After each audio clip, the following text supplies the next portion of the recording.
Mw'ijoro ryakeye ryo ku itariki ya 7 Nzeri 2024 nibwo umukobwa wa Juvenal Habyarimana Marie Rose Habyarimana ku mbuga nkoranyambaga hatangiye gukwirakwira amakuru yateye urujijo benshi ko umukobwa wa Juvenal Habyarimana yaba ari mu nzira imwerekeza i Kigali, yaba yakatishije tike imujyana mu mujyi wa Kigali mu Rwanda, igihugu yaherukagamo nyuma y'imyaka 30, ni igihugu yahunzemo 94 aho yahungishijwe n'Abafaransa ari kumwe n'umuryango we. Icyo gihe rero kuva icyo gihe jenoside yarabaye, gusa ariko nyuma y'igihe batangiye kugaragara mu bitangazamakuru bashinja inkotanyi ko arizo zateje jenoside, ko arizo zahanuye indege ya Juvenal Habyarimana n'ibindi bitekerezo bitandukanye bakunze kubitangaza banyuze ku mbuga nkoranyambaga no mu bitangazamakuru bitandukanye. Uyu Marie Rose Habyarimana ni nawe wagaragaye mu itangazamakuru mu kwezi kwa 4 uyu mwaka 2024 u Rwanda ruri mu bihe byo kwibuka, aho yapfubije jenoside yakorewe Abatutsi mu buryo bukomeye cyane, anavugiramo andi magambo akomeye cyane ko abanyarwanda bamwe bibukwa abandi bagasigazwa inyuma. Marie Rose Habyarimana yavuzwe ibintu bitandukanye, so rero bamwe baribaza bati ese niki cyaba cyatumye aza mu gihugu cy'u Rwanda azi neza ibitekerezo afite, azi neza ko ari umwe mu bapfobya jenoside, ko ari umwe mu bantu bashaka kubiba amacakubiri muri rubanda, ko ari umwe mu bantu bafite ibitekerezo bikomeye cyane kandi mu Rwanda ibyo bitekerezo bihanirwa. So rero uyu munsi nagira ngo duhere muzire muzinguko cyaba cyazanye Marie Rose mu gihugu cy'u Rwanda, uruzinduko rwe icyo ruvuze ndetse n'ibindi bitandukanye, cyane ko ari uruzinduko kuri mu gihugu cy'u Rwanda nyuma y'uruzinduko musaza we ari we Jean-Luc Habyarimana nawe yakoreye muri Repubulika ya Demokarasi ya Kongo, agamije gukongera kuzura umutwe wa FDLR ngo ukaza mu Rwanda ugakora icyo we yita ngo kwihorera, ugakora ubutegetsi ngo buriho, akaba ari we uyobora igihugu cy'u Rwanda. So Jean-Luc Habyarimana nawe murabizi neza muri make umuryango wa Juvenal Habyarimana wose ibitekerezo bafite nibyo kurwanya ubutegetsi buriho mu Rwanda n'ibindi bitandukanye bigamije gukura ubutegetsi buri mu gihugu cy'u Rwanda, akaba ari bo bayobora igihugu, ngo nibo bakirazwe nk'uko Jean-Luc yakunze kubyivugira akoresheje urubuga rwe rwa Twitter. So rero muhaye ikaze, reka duhere muzire muzingo ibi byose ari nako muri ikaze hano kuri Rwanda Online. Wifuza gukomeza kubana natwe umunsi kuri muzire nkuru zitandukanye, wakora handitse subscribe ubundi ukiyandikisha mu muryango mugari wabana natwe umunsi kundi mu makuru n'ibiganiro bya umunsi turusha gukomeza kujya tubagezaho uko bwije nuko bukeye. So rero muhaye ikaze nanone ndaje mu kanya ubundi ngusobanurire byinshi ku ruzinduko rwa Marie Rose Habyarimana, mu ruzinduko rwose rushobora gutuma atabwa muri yombi, kuko kuza mu Rwanda kwe byo kuba yatabwa muri yombi kuko kuza mu gihugu cy'u Rwanda aje mu bikorwa bya politike kandi azi neza amahano yakunze kuvugira ku mbuga nkoranyambaga, ni ibintu bikomeye cyane bishobora kumugeza mu buroko. Ikaze rero, reka tumenye byinshi ku ruzinduko rwe ndetse n'ibizatuma atabwa muri yombi nk'uko bimwe mu bimenyetso bibigaragaza. Ikaze nanone. Tandukana na burundu n'abatwiyitirira bakubeshya ngo baravura, ugana inzobere mu buvuzi gakondo, atanga inama n'ubuvuzi ku ngo zabaswe n'amakimbirane zikongera kubana neza nkaho nta cyabaye. Dufasha ababaswe n'ibiyobyabwenge bagatandukana nabyo burundu. Avura ibibazo birimo nko kujya mu mihango iva ntikame cyangwa se kuyibura burundu. Avura ababaswe n'ikibazo cyo kwikinisha, abo nabo bakongera kumera neza. Tandukana burundu n'indwara nka amibe, inzoka zo mu nda, rubaga impande ndetse n'izindi ndwara zose zabaye karande. Ikindi kandi muganga gakondo aratsirika agakongora inyatsi, akavura amarozi y'ubwoko bwose, yaba ibitegano, ibigaburano ndetse na za nyabingi, aho mandura ibibanza byahumanye bikabona abakiriya bikongera gusubira ku isoko, abakiriya bakaza bisukiranye. Akarusho aho waba uri hose ku isi, muganga gakondo aragufasha kuko akorana na DHL akakugezaho imiti ye kandi ikakugeraho neza. Ku bindi bisobanuro ushaka kuvugisha muganga gakondo ushobora kumubariza kuri nimero ya telefone ikurikira 078726 gira impagarike n'ubugingo. Umutumire wacu ni Marie Rose Habyarimana. Abanyarwanda batamuzi, Marie Rose Habyarimana ni umukobwa wa Habyarimana Juvenal Habyarimana aho ari perezida wa Repubulika, wishwe ku itariki ya 6 z'ukwa 4 Mata 1994 yaravuye muri Tanzania mu nama. Habyarimana yishwe amaze iminsi asinya amasezerano y'amahoro, amasezerano yemereraga FPR Inkotanyi kuza mu gihugu bagakorana n'abandi banyarwanda kuko bavugaga ko bahejejwe ishyanga, ariko ibyo basabaga byose Habyarimana yari yabibahaye, ariko barengaho baramuhanura. Dufite ubuhamya bwinshi bwerekana ko Habyarimana yarashwe n'inkotanyi, nizo zabyivugiye. Hari amaraporo menshi, hari abasirikare bo mu nkotanyi bagiye babivuga, ntabwo ari twebwe twabivuze, ariko hari n'ibirego bafunguye, ariko kugeza na n'ubu ubucamanza nta buraba. None Marie Rose rero ndakuramukije cyane, nkwihanganisha, ndagira ngo aka kanya usuhuze abanyarwanda bose batwumva ijambo niri. Urakoze Esperance, nkuko ubivuze, nitwa Marie Rose Habyarimana, ndi umwana wa 4 mu bana 8 ba Habyarimana. Banje kubashimira uyu mwanya mu mpaye no kugira rero ngo mbonereho nanjye mwakoze kunkomeza, nanjye aho ndi ndashaka gukomeza abanyarwanda bose. Nibyo koko ko uyu munsi twibuka iyicwa ry'umubyeyi wacu nabo bari kumwe ku itariki ya 6 Mata 1994, ariko ntabwo byatubuza no kwibuka n'abandi bose bapfushije, kuko umuntu ni umuntu, umuntu wese afite abavuka, afite abafite abamukunda. Ntabwo ari twe twenyine twapfushije, ni n'abanyarwanda bose bapfushije.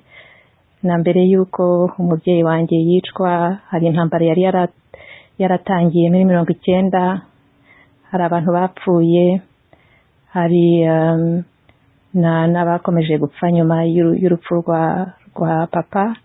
Abo bose turi kumwe, twifatanyije mu gahinda. Niko ubuzima bumera. Ariko ikibabaje ni ukuntu abantu bagiye mu karengane ku buryo bitari bikwiriye, kugira ngo bigende gutyo. Nuko hari abahisemo ko guteza intambara, hari n'abahisemo kwica umukuru w'igihugu, bazi ingaruka, bazi ko harameneka amaraso menshi cyane. Nibyo bibabaje, ariko ubundi nanjye nagira ngo mbihanganishe.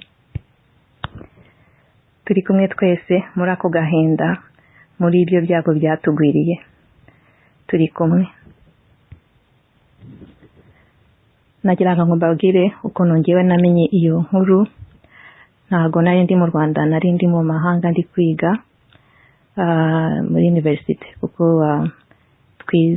nize ishuri ribanziriza n'ishuri rya secondaire mu Rwanda. Ubwo nasohotse ngiye kwiga amashuri asumbuye university.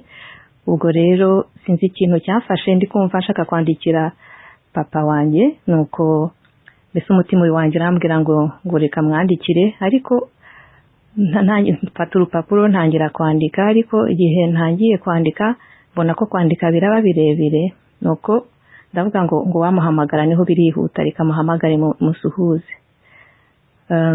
Numva amakuru yabo mu rugo, nuko rero mpamagaye ngo kuri musaza wanjye witwa Jean-Luc, yari ahari icyo gihe. Ibanura indege yari ari mu rugo. Abarambajije ngo Marie Rose, ngo bimenye ute ninde ubikubwiye? Ndamubaza ngo ibiki? Nkurambura ngo none se ko wamagaye ntago wabimenye? Ndavuga ngo ibiki? Nuko barambwiye ngo indege ya papa bayihanuye. Umutima wanjye wahise uhagarara, nuko numva ikintu gisandaye mu mutima. Ndavuga ngo ibi bintu ntago biragwira abantu neza. Ubwo ibyakurikiye byose bwo nyine bwo turabizi. nawundi nagira ngo ngusubize kuri icyo kibazo wari ubajije, nako wabivuze byose, nta nubwo cyari ikibazo wari uri gusobanura ko yari yarasinye amahoro, igipapuro cy'amahoro hamwe n'abateraga u Rwanda, kuko nyine yari umukunzi w'amahoro, yifuzaga ko abanyarwanda, ntabwo yashakaga ko hagira amaraso ameneka, yakoresheje uko ashoboye kose kugira ngo hatagira amaraso ameneka y'abanyarwanda. Nubwo inkotanyi zaje zitera zisha abanyarwanda, ariko we yaravuze ngo nabo ni abana b'u Rwanda, bashaka kuza mu Rwanda, kuba mu Rwanda, kufatanya n'abanyarwanda mu kuzamura igihugu. So nk'uko rero utangiye ubyumva kuri ayo mashusho mbanje gukumvisha ku munota wa mbere, umukobwa wa Juvenal Habyarimana kuva kera yakunze kugaragara mu bikorwa biharabika ubutegetsi bw'u Rwanda ndetse n'ibikorwa byo kubeshya amateka nyayo yabayeho igihe Juvenal Habyarimana yicwaga, kubeshya ibyabaye by'ukuri. So umukobwa wa Juvenal Habyarimana rero icyo kiganiro yakoreye kuri radiyo Ubumwe, yavugaga uburyo ki ngo indege ya Juvenal Habyarimana ngo abayihanuye ari inkotanyi, kandi ko abayihanuye ari bo bagambaniye abanyarwanda habaho ibibazo byose byabaye mu 1994. Umukobwa wa Juvenal Habyarimana ntabwo yagarukiye aho ngaho, yakunze no kugaragara no ku yindi miyoboro itandukanye isanzwe inyuze ibitekerezo biharabika ubutegetsi bw'u Rwanda ndetse n'ibigamije kubiba amacakubiri muri rubanda. Ibitangazamakuru bitandukanye yarabizengurutse ku buryo bukomeye cyane. Ejo bundi mu 2024 mu kwezi kwa kane nabwo yagiye kuri BBC Gahuzamiryango avugira ibikomeye cyane, avuga uburyo ki mu Rwanda ngo abanyarwanda bamwe bibukwa, abandi nabo bagasigazwa inyuma, abandi ngo ntibibukwe. Umukobwa wa Juvenal Habyarimana iyi mvugo yarayivuze cyane, benshi irabakanga, bahita bavuga bati burya umukobwa wa Juvenal Habyarimana nawe ahuje ibitekerezo na musaza we Jarike Habyarimana. Jarike Habyarimana nawe yigeze kuvuga ku ihanurwa ry'indege ya se umubyara Juvenal Habyarimana, ashimangira uburyo ki iyo ndege ngo uburyo yahanuwemo ngo yari ahari, ngo ndetse ibyabaye byose ngo yabirebaga, avuga ibikomeye cyane. Ariko nanone ibyo yavugaga byose bitandukanye n'amateka ya nyayo ndetse bitandukanye n'amakuru y'ukuri y'ibyabayeho muri iyo myaka. Uyu mukobwa rero ukunze kugaragara mu bikorwa bitandukanye bivuga ku rupfu rwa se n'ibindi bitandukanye, kuri ubu ngubu ari mu nzira imuzana i Kigali. Bamwe bakibaza bati umukobwa Juvenal Habyarimana n'icyo cyaba cyaratumye afata umwanzuro wo kuza mu gihugu cy'u Rwanda, abizi neza yuko ashyigikiye musaza we, abizi neza yuko ibitekerezo bya musaza we abishyigikiye. Musaza we Jarike Habyarimana kuri ubu ngubu ari mu nzira yo kuba ngo yakitegura mu gutera igihugu cy'u Rwanda, akaba ari we uyobora u Rwanda, ngo kuko niba ufite ibitekerezo bizima ngo bigomba ngo kubaka u Rwanda rwiza, ngo rurimo amahoro, ngo rurimo ngo umudendezo n'ibindi bitandukanye. Uyu Jarike Habyarimana aherutse na muri Repubulika Iharanira Demokarasi ya Kongo, aho yagiye muri icyo gihugu agamije nta kindi yaragamije usibye ngo kongera gutera inkunga FDLR, usibye kuba ngo FDLR igomba kongera kuzura gahunda zayo zo kuba yaza mu gihugu cy'u Rwanda ubundi igakuraho ubutegetsi buriho. So nk'uko byumva Jarike Habyarimana ashyigikiye inyeshyamba za FDLR ndetse n'ibitekerezo by'izo nyeshyamba za FDLR. Uyu munsi rero amakuru ahari yemeza yuko umukobwa Juvenal Habyarimana yabaje mu gihugu cy'u Rwanda mu bikorwa bya politike. Andi makuru akavuga yuko uyu mukobwa wa Juvenal Habyarimana yaba aje mu Rwanda mu rwego rwo guhunga ibitekerezo cyangwa se gutandukana n'ibitekerezo bya Jarike Habyarimana, kuko Jarike Habyarimana ibitekerezo afite kuri ubu ngubu ni ibitekerezo by'intambara gusa, ariko n'amakuru y'ukuri yemeza icyo uyu mukobwa wa Juvenal Habyarimana Marie-Rose Habyarimana yabaje gukora mu gihugu cy'u Rwanda. Ariko dukurikije ibyo uyu mukobwa yakunze kugaragwa gukora cyane ndetse no kugaragaza ibitekerezo bye ku mbuga nkoranyambaga, nuko niba koko aje mu gihugu cy'u Rwanda mu bikorwa bya politike, amahirwe yo gukomeza ibyo bikorwa bya politike byiwe ni hafi ya nayo, bitewe ahanini n'ibitekerezo byiwe byo gupfobya ubutegetsi ndetse n'ibindi bitandukanye, gusa ariko ahanini biba amacakubiri muri rubanda. Kuri ubu ngubu rero nuko uyu mukobwa wa Juvenal Habyarimana amahirwe yo kuba yacika ubutabera ntafungwe bitewe n'ibitekerezo byiwe ni make cyane. So rero impamvu zihari zatuma umukobwa wa Juvenal Habyarimana aramutse aje mu Rwanda ashobora kwisanga mu maboko y'ubutabera, impamvu za mbere zihari ngo nuko uyu mukobwa aharabika ubutegetsi nibibe ibyo gusa, ahubwo akaba apfobya jenoside yakorewe abatutsi mu gihugu cy'u Rwanda 94, kandi ibyo ngibyo byose bigize icyaha, kubiba amacakubiri muri rubanda no kugarura iby'amoko, ibyo byose bigize icyaha mu gihugu cy'u Rwanda.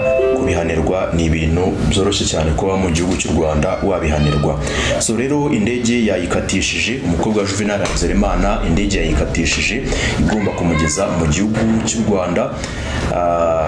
Niba aje mu bikorwa bya politike cyangwa se aje kwitandukanya n'ibitekerezo bya musaza we Jean Habyarimana, ibyo ngibyo byo ntabwo bizwi niba icyo yaba nyirizina yaba aje gukora mu gihugu cy'u Rwanda.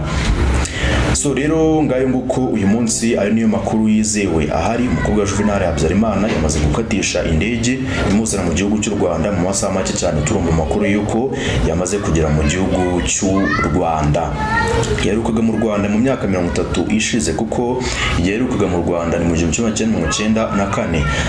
Ubwo yaherukaga mu Rwanda ibibazo byari bikomeye cyane. Ubufaransa rero ingabo zabwo zahisemo kubatabara, zahisemo kubahungisha mu buryo bwihuse cyane. Abafaransa kuri iyo tariki, igihe ibibazo byari bikomeye cyane mu gihugu cy'u Rwanda, hari ku itariki ya 9 z'ukwezi kwa 4, hari hashize iminsi igera kuri 3, hari hashize iminsi igera kuri ibiri indege ya Juvenal Habyarimana ihanuwe. Abafaransa rero bahise bahungisha umuryango wa Habyarimana mu buryo bwihuse cyane, birengagiza abicwaga. So rero ku itariki ya 9 Mata mu 1994 nibwo harahiye guverinoma y'inzibacyuho yiyise iy'abatabazi, ari nawo munsi Abafaransa bahungishijeho umugore n'abana ba Habyarimana n'abandi bantu babo ba hafi yabo cyane. Iyo guverinoma yashyiriweho muri ambasade y'Ubufaransa nyuma y'iminsi 3 indege ya Habyarimana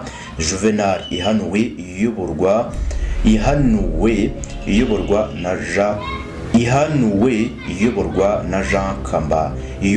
na Jean Kambanda na Minisitiri w'Intebe Perezida aba Theodore Sindikubwabo. Mu gitondo rero cyo kuri uwo wa gatandatu ni nabwo abasirikare ba mbere b'Abafaransa bageze mu Rwanda mu kiswe Operation Andelise yo gucyura Abafaransa. Raporo rero decrete iheruka gushyikirizwa Perezida Emmanuel Macron yagaragaje ko guhera hagati muri Mata 94 Perezida Sindikubwabo yabaye umwe mu b'ingenzi cyane mu bwicanyi bwa jenoside bwategurwaga bigezwemo uruhare n'aba prefe n'aba burugumesitiri mu bice byose by'u Rwanda. So rero iyi raporo yagaragaje ko Abanyarwanda batari mu nshingano z'ibanze za operasiyo y'Abafaransa, ariko gutwara umuryango wa Juvenal Habyarimana bwari ubusabe bwite bwa Françoise Mitterrand bwa Françoise. Inyandiko rero yabonywe y'umwe mu basirikare yavugaga ko umuryango wa Habyarimana wagombaga kujyanwa uvanzwe n'Abafaransa mu ndege mu buryo bwo kujijisha, ku buryo iyo ndege FPR yari gushidikanya kuyigabaho igitero. Ku ya 9 rero Mata ahagana saa 7:01 abasirikare bamenyesheje ambasaderi ko umuryango wa Habyarimana ugomba kuva i Kigali mu ngendo za mbere hamwe n'Abafaransa. Saa 10 rero imodoka zirinzwe n'abasirikare zatwaye Agate Kanziga, Habyarimana n'abantu be ba hafi cyane bava mu rugo i Kanombe berekeza ku kibuga cy'indege. Raporo decree iti abantu 12 bo mu muryango Habyarimana hamwe n'Abafaransa 44 buriye indege C160 ya mbere yahagurutse saa 12:15 yerekeza i Bango. Nyuma y'iminsi 3 rero Dominique Pine na General Kwaniskinot bamenyesheje Mitterrand ko umuryango wa hafi wa perezida w'u Rwanda wahungishijwe hagendewe ku mabwiriza yanyu, niko yamenyeshejwe. Minisitiri w'ububanyi n'amahanga rero Alain Juppé yabwiye Mitterrand ko umuryango wa Habyarimana uri muri Central Africa, ariko ko icyiza wakomeza ukajyanwa muri Zaire cyangwa mu Bufaransa. Undi ati niba bashaka kuza mu Bufaransa buzabakira, tuzabakira mu buryo busanzwe nk'uko raporo ibivuga. Ku ya 16 rero Mata wari minisitiri w'ubutwererane Michel Rosen yandikiye minisitiri w'intebe amumenyesha ko Mitterrand yemeye kwakira umuryango wa Habyarimana ko uzaza n'indege yo ku cyumweru tariki 17 Mata nyuma ya saa 6. Mu buryo rero bw'ibanze gahunda yari kubacumbikira muri hoteli imwe iringaniye y'i Paris nibura mu mezi 3. Igikorwa cyagombaga gutwara nibura ibihumbi 25 by'amafaranga, ibihumbi 25 by'amafaranga yakoreshwaga mu Bufaransa icyo gihe. Ivangura rero mu gutwara abahungishijwe ryabaye ku buryo bukomeye cyane.